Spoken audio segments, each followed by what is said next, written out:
Welcome to Mom Days, a beautiful collective of mamas and experts sharing wisdom, inspiration, and life hacks to support us on this journey through the hazy days of motherhood.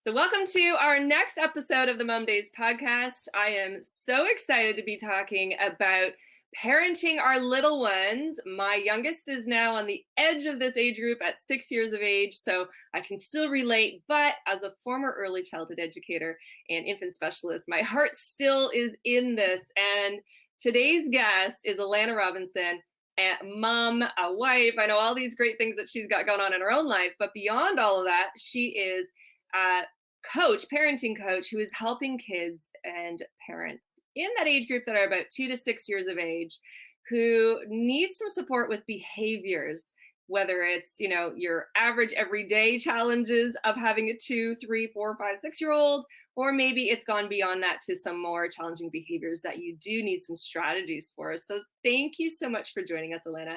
And I can't wait to hear what we're going to chat more about today. And I know you have some really good wisdom for us.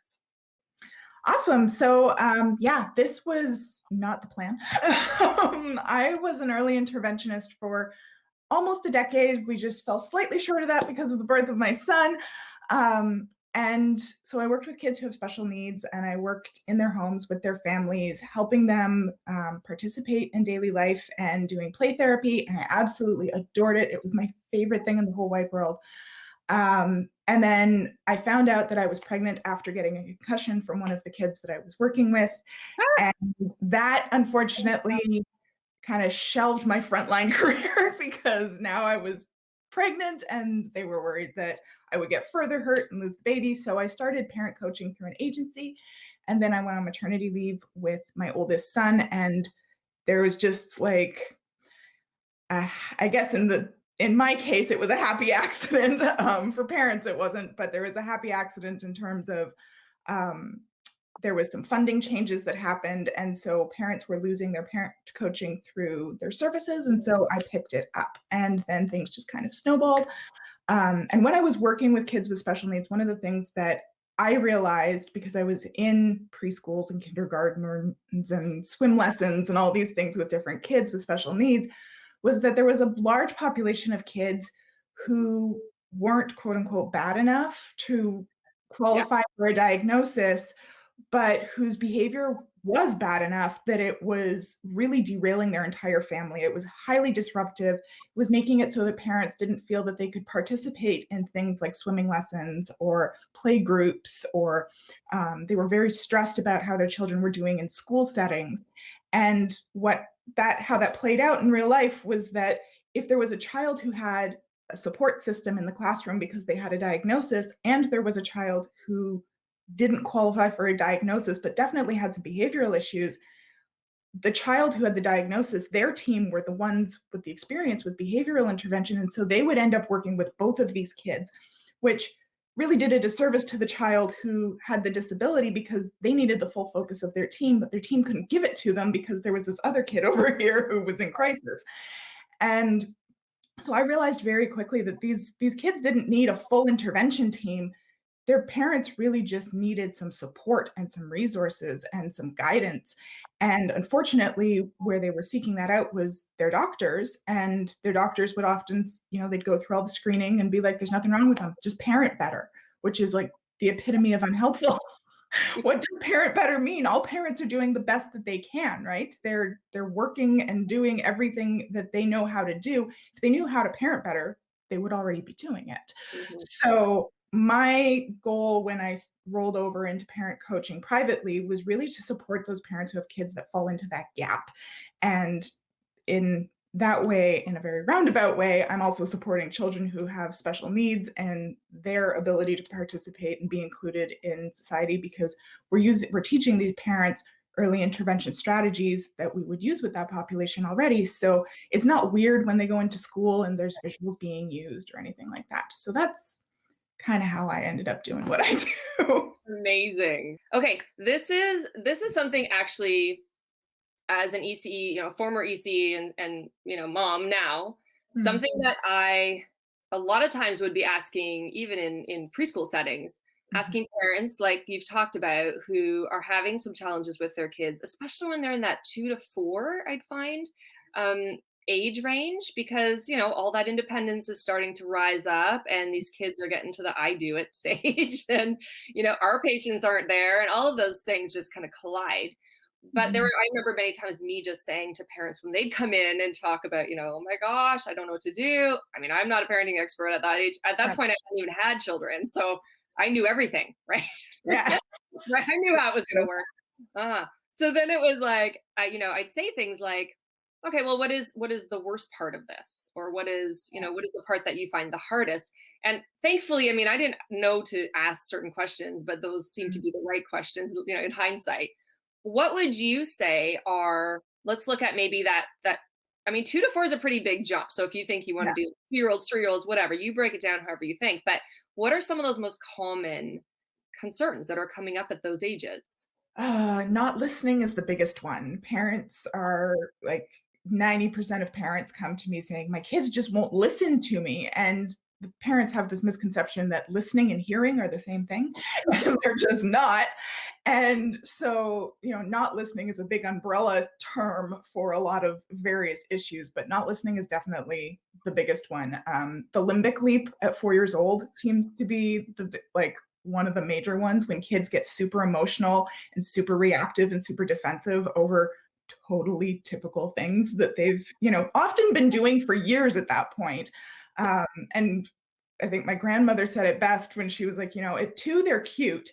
At 3, they're still, adorable. At 4, you're like, okay, now you're a kid now and you should know what's going on. And I find that rings incredibly true for my clients because they're like, I was expecting at 4 that they would be better at this than they are. And then once we lead them through the neurology and what's actually going on under the hood, it makes sense to them why their child is freaking out over completely typical things that they've been doing for a very long time again. Right. Um, so yeah, that 4-year-old limbic leap, the not listening.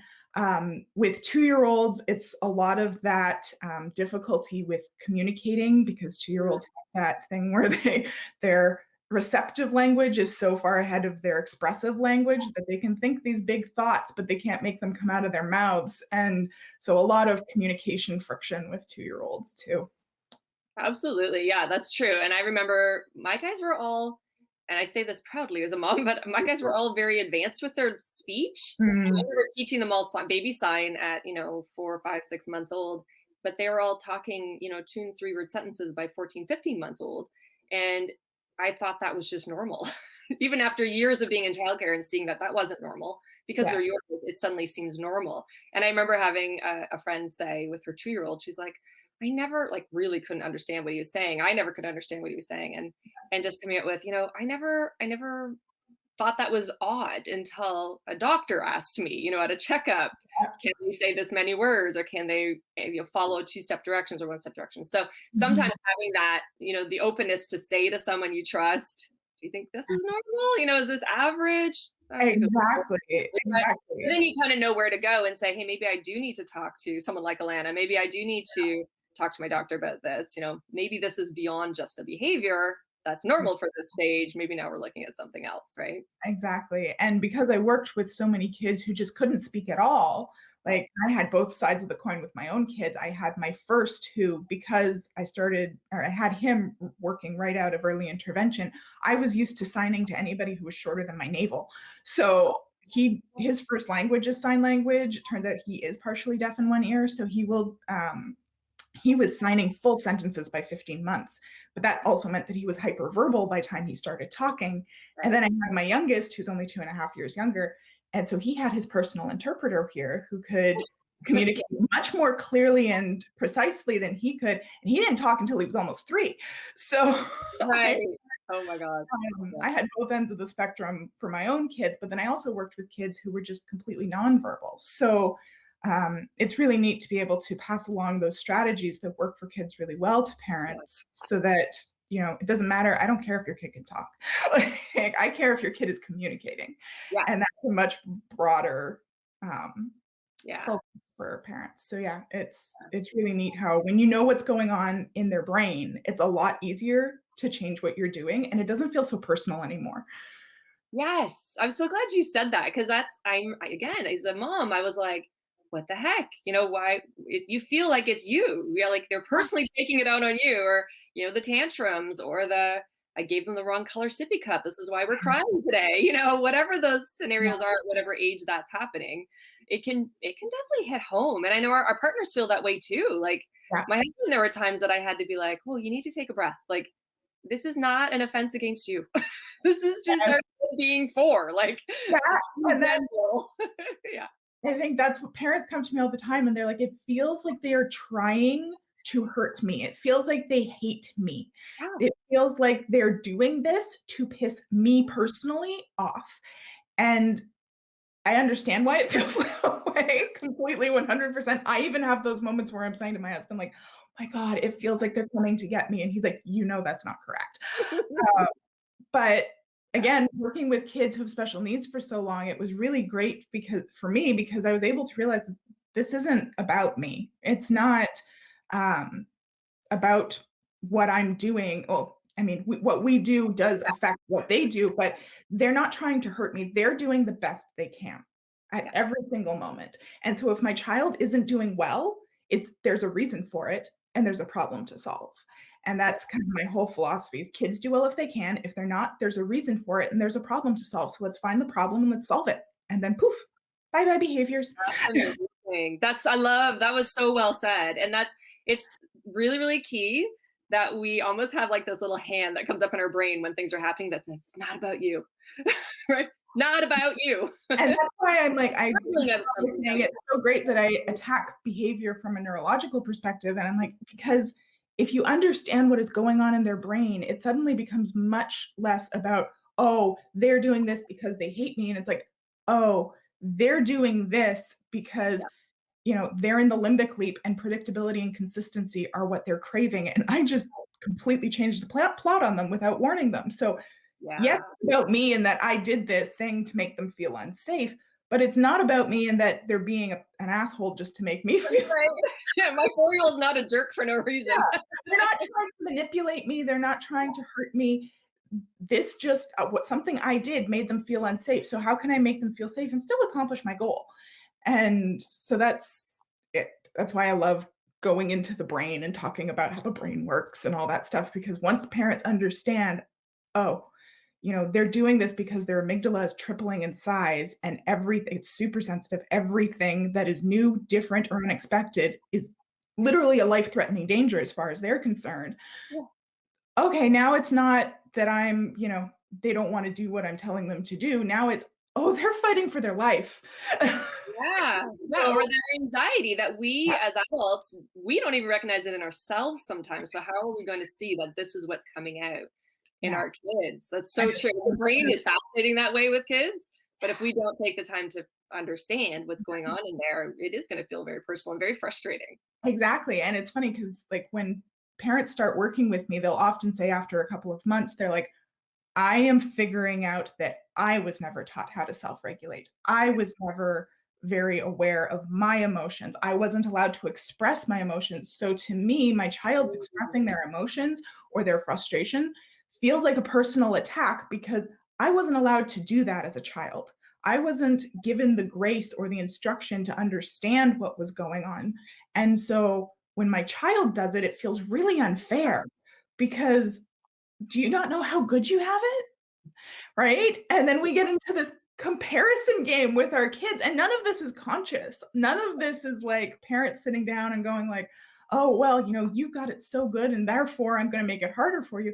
It's our brain trying to equalize things. And once we're aware of it, it's a lot easier to take that step back and be like, "Okay, no, this isn't about me. Yeah. And I have influence over it. I can change it, and I can heal both of us at the same time." I 100% believe we're given the kids we're given for a Yeah. reason, Yeah. right? I always joke that they push buttons that need healing. They don't push buttons to piss us off. Oh, And you're right, totally. like, when you said that, so many times it hurts, and our defensiveness as an adult is to go, "Well, you know what?"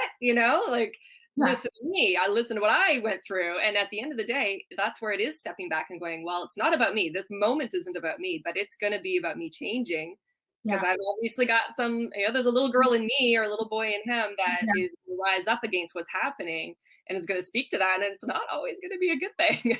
So, I No. love yeah. Yeah. But you know what? Being willing, and I think that's the beauty of Yeah, what you do, like being willing to hear from someone outside of the situation. As much as you're working with parents and kids in that whole aspect, if we're as parents, if we're willing to be open enough and be humble enough to say, "You're right. You know what? I didn't understand this, or went down totally different in my upbringing." yeah. Doesn't mean it's right, doesn't mean it's wrong necessarily, but it's not working for now, right? Exactly, Yeah. and that's why I love working with parents directly because it's amazing, like, it was also it's fun working with kids one-on-one and getting to be, like, in the front line and playing games all day, like, I loved my life as an early interventionist. I got to hang out in the park all the time and take swimming lessons 3 times a day, it was awesome. But when I left, those things left with me. Right. And so I often got in trouble because I was, like, spending a lot of time educating the parents about what I was doing and why I was doing it that way because I could see how frustrated parents were, 1, by not being included Mhm. and not knowing what was going on, but 2, by how drastically the child's behavior would change when I left, and they're like, "Oh, they just like you," and I'm like, "They don't like me. Mhm. I show up every day and I make them do things that are exceptionally difficult for them. Like that's what I spend all day doing is forcing kids to do stuff that is hard for them. And they're all like, "Mama," when I show up at the door. So they don't it's not that they like me. It's just that how I interact with them works with them instead of against them. Yeah. So let's teach you how to work with them.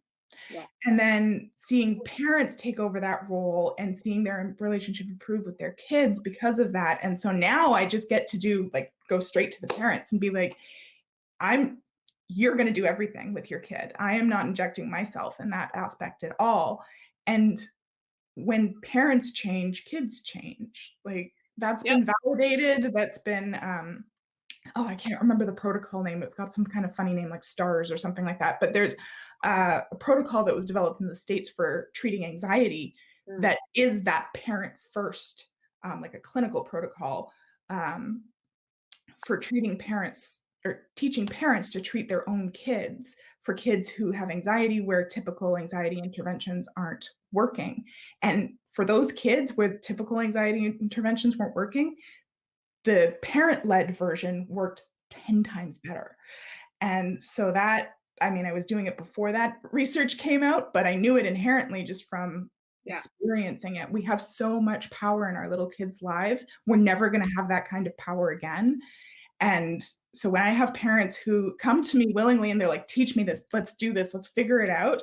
It's like, "Okay, you're on the launch pad for greatness." Because if you can sort your stuff out now, then the rest of their lives just gets that much easier.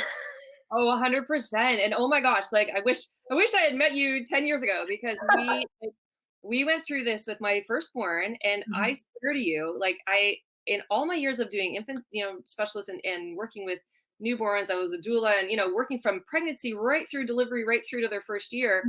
I Mhm. think I would have learned some of this before I had my own kids. But again, when it's yours, Yeah. it's like being handed my baby for the first time, and I had helped, 120 babies latch on their mamas, but I had to suddenly breastfeed this baby, and I'm like, I don't know what Yeah. to do. Well, and And it's funny you say that because I had the same experience with my first one. I was cocky as fuck. I I I have been working with kids for 10 years. I know this. I got this, like, I totally. I was up on my little pedestal, nobody could tell me anything. And then I had my son, and I got a diagnosis shortly after he was born that I was hypoplastic, and so I didn't know that beforehand, and I'd been trying to breastfeed him, and so Mm, now he had food insecurity, and he wasn't sleeping, and, like, for more than same. 20 minutes at a time because he Yeah. was food insecure, and so I was drowning, and, like, he was eventually we pulled out of it, we got him sleep trained, we figured all that out, but I that kid took me down a couple pegs because I was Right? no, I got this. I am going to be the best No. mom in the friggin' world because I know it all already. And I do. But when somebody hands you your baby, you're too close to it That's to right. make any decisions. And I got brainwashed by all the like attachment parenting, like crap, shaming crap. And all of my training, all of what I knew went out the window because I was so tired. Yeah, and right? Yeah. and so it completely took me down. I don't think I could be as empathetic as I am to parents if I Yeah, hadn't had that experience of I having agree. a baby and being too close to it. And even now, I have to go to my best friend who often works with me and be like, okay, in this scenario, you be me and Right. tell me what I already know because Yeah. I'm Yeah. too close to it. This is my baby. Yeah. And when you get emotionally involved in it, then like, right, our emotional brain shuts down our rational brain. And when you get Absolutely. too involved in your emotions and you're like, there's nobody else who's responsible for this kid. It's me. Yeah, yeah. Well, and And that's the thing, like, I do that with my older sister. Her and I are we both have 3 kids and, we're sort of similar ages, a little bit hers a little older. But that's what I'll do is there's times where I'm like, "Okay, literally I'm gonna lose my mind with my middle child. Like, what the serious, what's going on with middle kids, you know?" And she's yeah. like, "Let me tell you a few things about middle children," because she's really good at that kind of stuff. And you just need to hear it because I can Google it, I can watch a webinar, listen to advice, whatever. But when I was dealing with a firstborn with like from the day he was born had anxiety and Mhm. then not had a clue that I had PTSD for the first year, severe Mhm. birth trauma and like all these things you're completely unaware of, right? And you think you're managing. You're just like I'm getting by, but you're sleep deprived, you're depressed, you're struggling, you're all the things and you're all the shaming and all the feelings of I need to be the best mom I can be. But meanwhile, I don't have a clue what's going on with this baby. Like this toddler, this kid, why can't I ever leave his sight for 3 seconds without a complete meltdown? Well, guess what? Because I Or never or did. to make a plan to change it when you're in it, right? Like, I have my clients who have been with me for years and years and years who know this stuff. Like, at this point, they're in my program giving peer support to other new Yeah, parents. I love They that. got it. But when it hits the fan in their own family, they're like, "Okay, remind me what I'm supposed to do here." Yes. And they need somebody else to be like, "Okay, so remember, we're gonna do this, this, this, and this." And I just kinda lay it out in a plan. I don't have to give them the how anymore because they Right. already know how. But when it right, we have that, and that's our brain's defense response is to shut down, right? We don't need our logical Yeah. language knowing, learning brain in Right. order to survive. We need our limbic system to Mhm. survive. And so when we run out of when we're something unexpected happens or we're scared of something, our brain goes, okay, this is all cool and good, but we don't need all of this language and knowledge and stuff to survive. Cortisol spikes and everything else drops. We need that energy that thinking and all that shit uses up to Yeah. run away Yeah. or to defend ourselves. So then you're stuck in your emotions because our limbic system also controls our emotions, and you're feeling all of these feelings and you can't put together a plan. You can't. Yeah. And so it's so, so valuable to be able to say to somebody, okay, here's all this shit that happened. Put this puzzle together in a way that makes sense and have Yeah. somebody else be like, yes, okay, so here's the corner pieces. Let's fill this in. Here's your plan. Just go do it. And most parents, once they actually do it, they're like, oh, wow, okay, that works really fast. And it's really simple to do. It's not hard. Like, none of this is rocket science. Yeah. It's just getting out of your own head. Really. Absolutely. Yeah, I love that. It's true, and it's sometimes it is that other voice and it is that game plan so Yeah. that maybe we screwed it up. Like maybe we failed bad at that one. That moment it sucked and we did a terrible job. What do we do next time? Because with 4 to 6 year olds, 2 to 6 year olds, it's gonna happen again. It's gonna happen again, but the great thing about 2 to 6-year-olds is they're so forgiving. They have Yes, memories of goldfish, and so, you screw it up, you go, "Shit, what I should I love have that. done instead?" And then the next time it happens, you're prepared. You got your plan already, and so it's why I love this age group because Yes. you literally have a fresh start every day. Yeah. And it's so easy to solve problems for this age group relative to older kids who have longer memories, who have their own Attest to that now. Yeah. exactly, right? Like, and I'm starting to my oldest is 7 now. And so I'm starting to like, okay, we've got to like start actually collaborating with him to work on things because Mm, he's not going to be dictated to anymore. right. Uh, and so it's easier for me to do that with him because I've been setting the groundwork for collaboration from day one.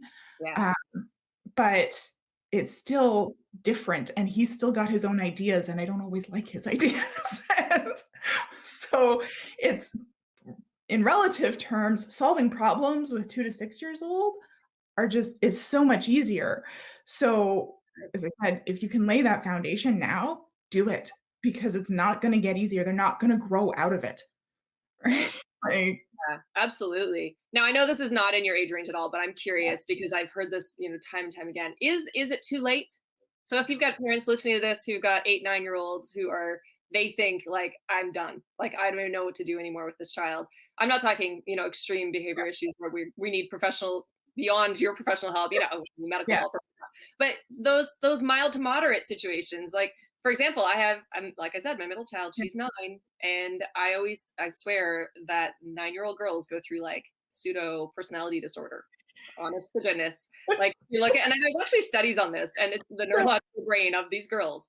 They legit with the hormones going on and what's happening in their yeah, bodies are crazy. yeah, So I mean, I've had the benefit of having the training I've had, not nearly what you've been doing, but enough that I can say I am out of my league here. Like yeah, I don't even know what to do because she went from a a feisty little 2 to 6 year yeah, old. I knew I was in for a good run with her, but hit that 8, 9 stage and went, I don't even know who you are anymore. yeah, So no, what do you never think? too The late. parents who are beyond that, are you still able to do something about it? Oh, absolutely. Like kids don't hit 7 years old and turn into aliens, right? They're just the concepts don't change. It's just what they look like changes as we get Right. older, right? And that's why I focus so much on stress management and stress identification and then on executive functioning skills because Mm, executive functioning skills don't fully develop until we're 28 years old. right. But when we typically start focusing on them is when kids go into elementary school Yeah. and they start causing all of these problems. Yeah. And so I'm always trying to preempt those problems For because sure. you Yeah. don't want to like, right? It's easier to Frederick Douglass quote, it's easier to build strong children than repair broken men.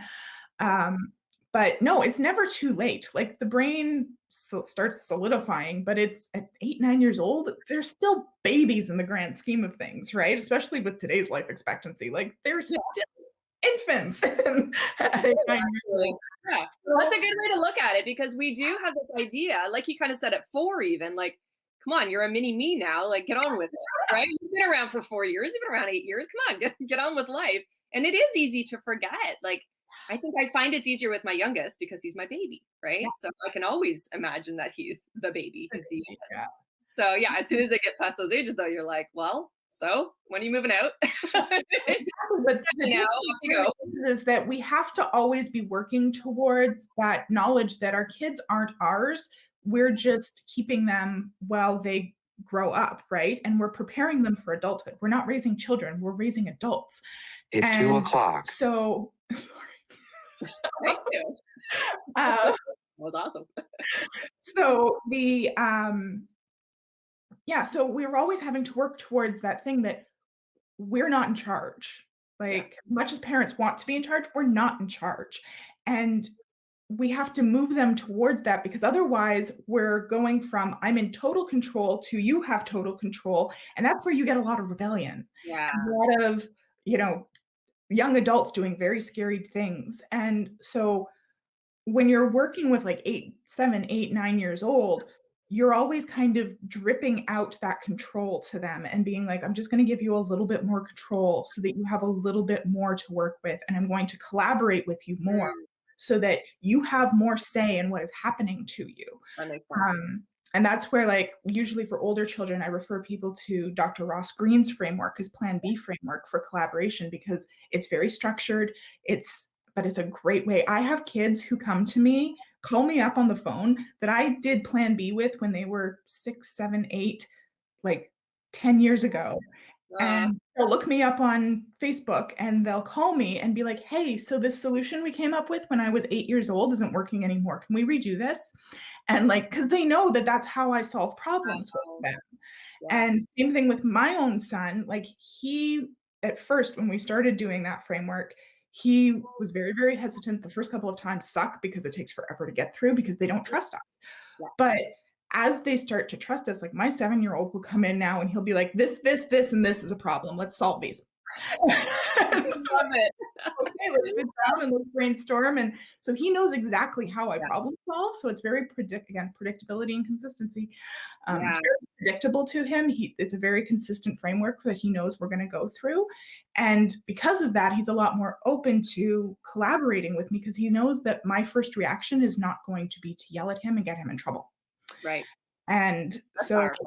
Yeah. we're setting that foundation when they're 2 to 6 years old, and we're using tools like the logical consequence process where, we're still Favorite. collaborating with them. Oh, It's love just that. more of a structured collaboration because they're little and they don't have the context of everything and they don't know their options. They don't know how to, what they can and cannot do to solve a problem. So we have to be more structured with younger kids.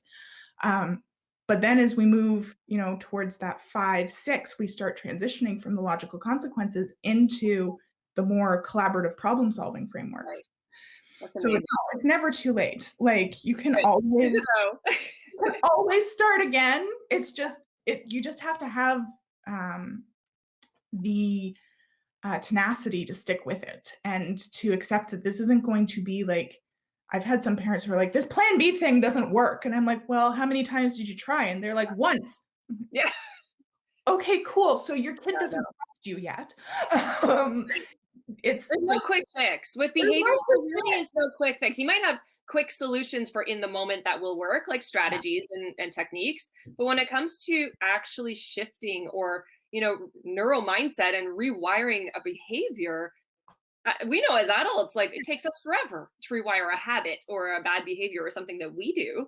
Why would our expectations be any less than our kids? They just have a better neuroplasticity, I think, to go, hey, exactly. a couple of times we're going to catch on and we're going to get it. But the older they get, The that's the harder world. the older they get, the harder that change gets, We and, need like, more I see consistency. parents, Yeah. like, for 2 to 6-year-olds, it takes a minimum of 3 months to really see the needle Okay. start to move on a behavior because we're literally rewiring a brain, and it doesn't matter if the synapse is this far apart or this far apart, if it's not connected, there's no information flying down it, so Amazing. Yeah. you have to keep at it and keep building those connections and be really, really consistent. And I think that's where parents have the most difficulty, where they're like, "Oh, well, I screwed up once, so the consistency has gone out the window." And it's like, it's only inconsistent if you keep being inconsistent, right? So Yeah. the more consistent and predictable, and those are like my base values, like consistency and predictability. If you have those two things, there's not a whole lot you can do to screw it up. Absolutely. That's something as a parent I learned the hard way. Like I said, like with my kid with anxiety and with, my middle kid who likes to push all those boundaries, learning that boundaries are actually super important, but only if you can logically maintain them.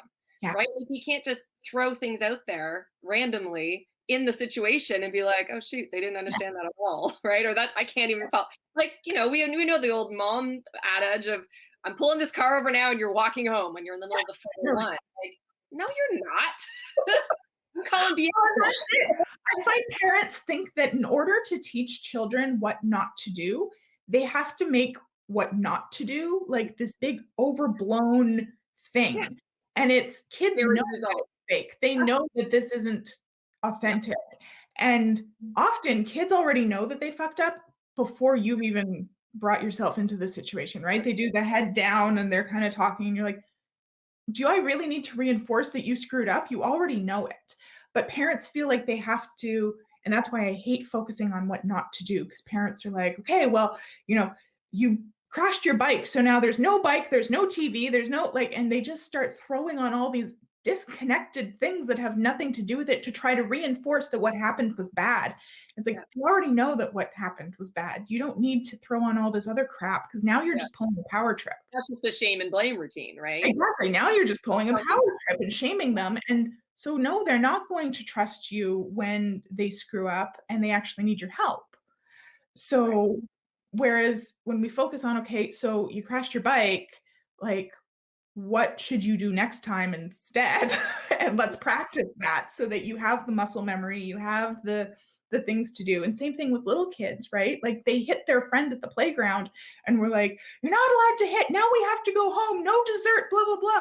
And this 2-year-old is like, Yeah, what the heck? I don't even know what I just did. Yeah. exactly. Like, My favorite was you're always my favorite was always the parents, and I'll 100% say I've been guilty of this. Was smacking your kid's hand for smacking someone else, yes. Oh my and you God. think back and you're like, where on earth was the logic in that?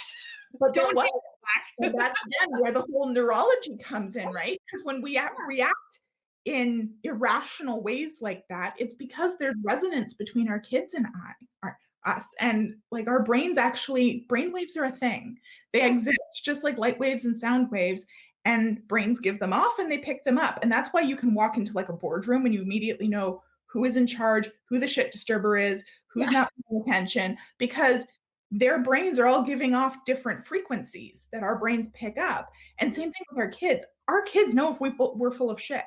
They know if we're dysregulated as much as they are.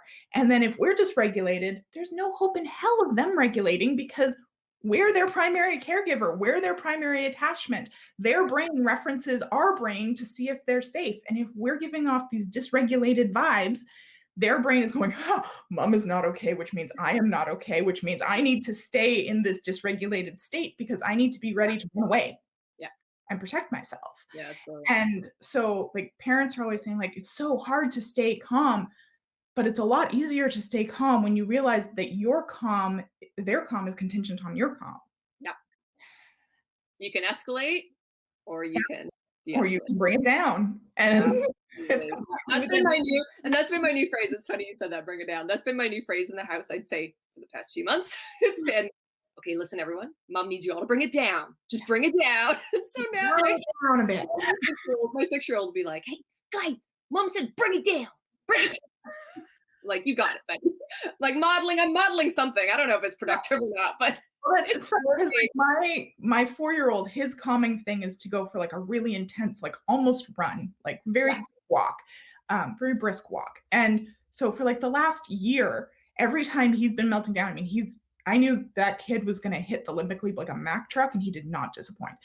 And so I remember being like, of course, you would hit this horrible, horrible dysregulated leap in the middle of a pandemic.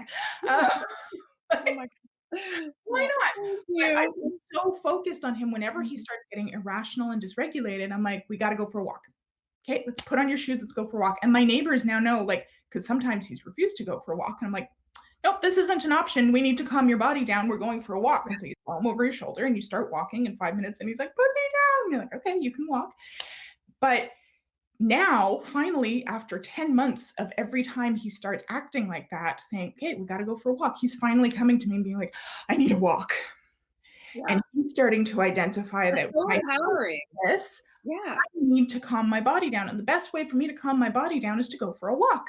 Yeah. And so now he's asking proactively to go for walks. Love it. We're not having those meltdowns anymore. Yeah. We're teaching him to recognize his own body signals. And when he starts school next year, I'm going to be able to say to his teacher, as soon as he starts acting emotional and irrational, he needs to go for an intense walk, or he needs to go and like run around the gym or something. Like, tell me what permission slip I need to sign to facilitate this, but this is the only way to calm him down. Yeah. But that's so empowering. Like if every parent could say that to a caregiver or a camp counselor or a teacher, be like, this is what to do when my child's acting dysregulated, we wouldn't have these huge, issues in classrooms and kids attacking other kids, because the problem that it's not that kids are trying to hurt each other. It's that they're dysregulated and they have no idea how to calm their nervous system down. Well, and how to advocate for themselves. Right? Yes. Like we just expect teachers to figure that out. That's not their job. They're not even trained for that. Like it's like when my kids were in the public schools, having them they would choose their own calming oils. That's what we do, right? So my kids know how the limbic system works from a very young age, and the science of it and the science of aroma. And they would be able to pick, and they would make their own oil blend, and they would get permission to have that in their bag. And if they needed a moment to just chill or whatever was happening, they would have permission to, even if they just had to take it out and sniff it, Didn't Yeah. matter, then rest of the class didn't have to be involved in smelling it. It was fine. And like the power that gave my anxious kids or my, you Yeah. know, separation anxiety kid or any of those things where they felt like they created something they could take that they felt empowered to use and have Yeah. permission to use. That was so empowering for me as a mom, but so empowering for them. And I love that because when you start to find a solution, and man, physical activity is top of the list. Like Yeah. for our little guys, when Change we that bagel tone. yeah, exactly. Or just a Yeah. sing, humming, showing them just how to, are you kind of up here and you need to bring it down here? Well, what's one of your favorite songs? That's what I've started doing because I've had to learn how to tone my vagus nerve. And I'm like, oh, Yeah. guess what? We can just sing. It's We that can, we simple. can dance. And like, I remember when my oldest was in he was in junior kindergarten, and his teacher called me and she was like, he just will not do math work. And I was like, well, that doesn't make sense because math is actually something he's freakishly good at. I had one And of those. for me, Yeah. that's how I recognize that he's freakishly good at it because he can do math I can't do. And so I was like, well, that's odd because he's good at math. So math should be easy for him. And she was like, nope, he sits there, he refuses to do it. And he keeps saying, I need to go for a run. I need to go for a run. And I was like, send him for a run. For run, guys. And Yeah. she was like, well, I can't just let him go for a run. And I was like, sure, what permission slip do I need to sign so that you can let him go for a run? And she was like, okay. So she sent me home a permission slip. I signed it the next time. And I was like, I swear, if you let him, give him a time limit, tell him like you can run around the school 3 times and then you have to come back. And he will do it and he will come back. And I guarantee you he will do that math work. And she was like, okay. and, and then, so next day she called me and she was like, oh my God, it worked. And I was like, I know, because he knows what it feels like to be dysregulated. He knew he didn't have the gas in the tank to do that math work right then, and he needed to regulate before he could do that math work. How many of our kids are like this? Like think about our little guys, kindergarten and grade 1, sitting for hours. Like, And yes, they there do were it. activities, I get it. Like, my guy didn't show up until grade 3 and it was math, same scenario, great at math. All of a sudden sitting there, we also discovered he was dyslexic, a huge hit for him. But suddenly he had to sit for long hours as opposed to what grade 1 class was like. Yeah. It was great. He was in a grade 1-2 split where you have activities, you're getting up and interacting as a class, you're not having to sit still the whole time. Suddenly grade 3 is like, bam, get ready, everybody. You're in your desk for half the day. And I expect you to just follow through. I would go crazy. Oh right? yeah, I can't sit. One of the reasons I wanted to work for myself was because I don't do well having to sit at a desk all day. Okay. I knew that when I was picking my career. That's why I became an ECE. That's why I loved early intervention so much, because I was like on the floor with kids in my face all day and I loved it. But then, so for him, like, and we don't trust children to advocate for themselves because we aren't teaching children what to advocate for. Yep. And when you have, so it's very disconcerting to some adults when this little 5-year-old is going, hey, I need to go for a run, like now, because my body needs it. And they're like, well, no, we don't know what to do with that. Right? They don't know what to do with that. And even like for him, there was some times where he was like, I need to go for a run, but I can't go for a run like 5 times a day at school. So for him, like we had to figure out, okay, so there's some times where he just needs deep pressure, and he needed, because I used to like push on his head for him, which would give him that nice sensory input. And he was like, I need you to push on my head during circle time. I can't sit still during circle time. And I was like, well, I can't push on your head during circle time, and the teacher can't push on your head during circle time. So here's a TheraBand, and we're going to put this in your backpack, and you can take this out and you can pull down on your head with the TheraBand while you're listening. And the teacher was like, oh my gosh, he can sit for like 20 minutes when he's got that band. And I was like, I know.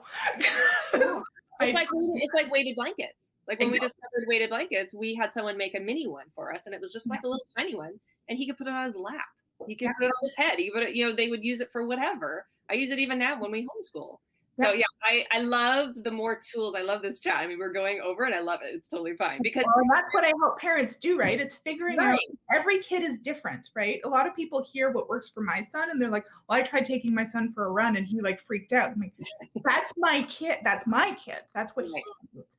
Every single person, what I find calming is not the same thing. I run if someone is chasing me. If I'm running, you should run too, because something's wrong. I'm not a runner. Where he got that from, I have no freaking clue, but that's him.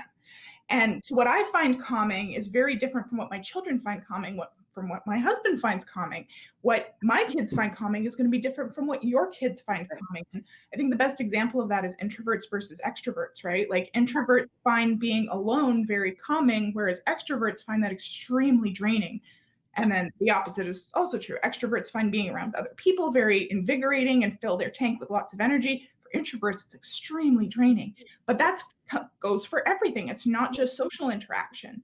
And so for every single kid, we have to observe them and we have to use some different tools to figure out what is draining for them, what is reinvigorating for them, and how can we put those reinvigorating things into their day so that it's not like, okay, you get to be regulated when you leave the house in the morning and when you get home at night. Because for little ones, that's not enough. Well, and that's often where we see those after school meltdowns. Yeah. Right? Suddenly I'm in a safe place. I'm back at home. Now I can let it all out. Yeah. And that's, I mean, I used to, years ago, even before I had my own kids, I was a nanny for many years. And I used to always think like, what the heck's going on at school? And I mean, it was normal school. Nothing was going on. They just had to fight so hard all day to stay regulated that by the end of the day, they were empty. Like empty. And then they come, like my oldest used to come home from kindergarten. We have a ball pit in our basement and he would just drop his backpack, go downstairs, fish his way to the bottom of the ball pit and just lie there in the dark for like an hour. And my husband was like, is he okay? I think deprivation tank. Yeah. I think that's fine. He's just having a regulation break. But if he didn't know how to regulate, like that is something that he was very actively taught to do. Right. If he didn't know how to regulate, that would have been screaming, yelling, throwing things, demanding food. So we solve a lot of problems by teaching children about their body, how to recognize their arousal level, figuring out which skills they're using, because where this crosses over with executive skills is that executive skills are in that top layer, knowledge layer of our brain, and they take a lot of energy to use. Yeah. And so if we're not regulated, as I said, that top layer isn't necessary for life. If we're not regulated, then our brain can't use its energy to work on those skills. And often for little kids, the only chance they get to use those skills is when it's like do or die. People are watching you and you got to perform or fail. Yeah. And so then that puts them back into their red brain, back into their limbic system. And so they might do it, but did they learn from it? Are they able to repeat it? No, because that part of their brain is now offline. It's not getting oxygen and blood. So because they doesn't mean they're able to do it again, which means they don't build the skills as efficiently as they otherwise could. Yeah. And so when you've got, and this is where people often with 4-year-olds get so frustrated, because you have a 3-year-old who is very slowly getting more and more competent at their different executive functioning skills. And then the limbic leap hits, and that's a huge stressor. So it starts sucking all of the energy they were using to make these skills, right? And so the parents are like, they've regressed. And it's like, they haven't regressed. It's just their skills are being clouded by stress. Yeah. So again, we have to go back to teaching them how to regulate so that they have access to those skills, and then practicing those skills in very neutral, calm environments where it's totally safe for them to fail. Nobody's going to get upset. If you fail, great, we'll try again tomorrow, right? Practice makes perfect. And the stronger those skills get, the less energy they take, which means they can use them with less and less energy in their time. I love it. That's such a good, clear explanation of what's going on in their brain when it really is so crazy what's happening in there. There's so much going on. I love it.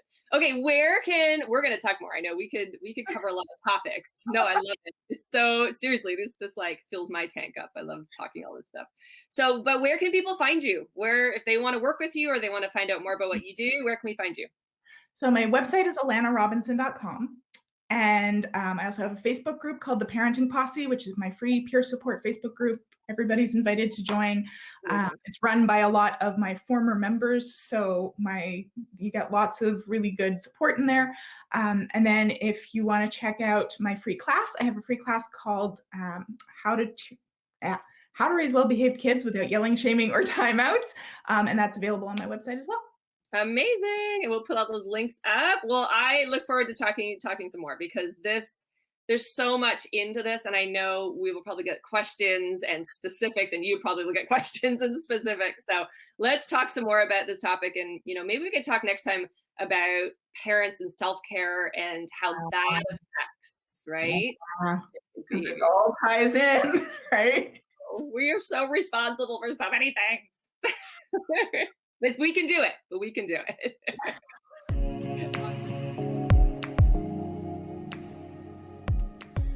Would you like to learn more? Find me on Instagram and YouTube at Mom Days Podcast.